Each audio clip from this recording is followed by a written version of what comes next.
Hello বন্ধুরা, তোমরা কেমন আছো? আমি তো ভালো আছি। দেখো, আজকে একটা নতুন ভিডিও নিয়ে চলে এসেছি। আজকে ও বাড়ি থেকে পালং শাক তুলে নিয়ে এসছে। পালং শাক তুলে নিয়ে এসে ঝুড়ি ঝুড়ি করে কেটে নিয়েছি, কেটে নিয়ে সিদ্ধও করে নিয়েছি। এতে আছে আলু আছে, বেগুন আছে, আর হচ্ছে তো তার সঙ্গে মাছের মাথা দেবো, আর কাতলা মাছের মাথা, কাতলা মাছের তেলটাও আছে, ভেজে নিয়েছি আগে থেকে। আর তরকারিটা এবার তুলব। ও মাছের মাথাটা ভেজে নিয়েছি, সেই তেলটা ছিল, তেলের উপরে ফোড়ন দিয়ে দিচ্ছি, আর দুটো তেজপাতা দিয়ে দিচ্ছি। ভাজা হয়ে গেছে, এবার পেঁয়াজ দিয়ে দিচ্ছি,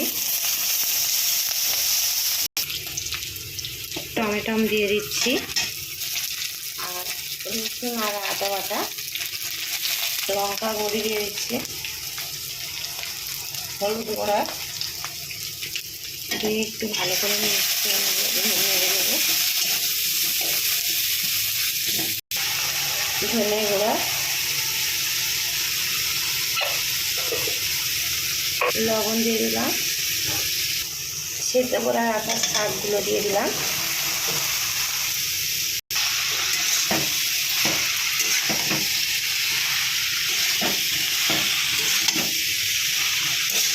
এবারে সামান্য একটু জল দিয়ে দিচ্ছি,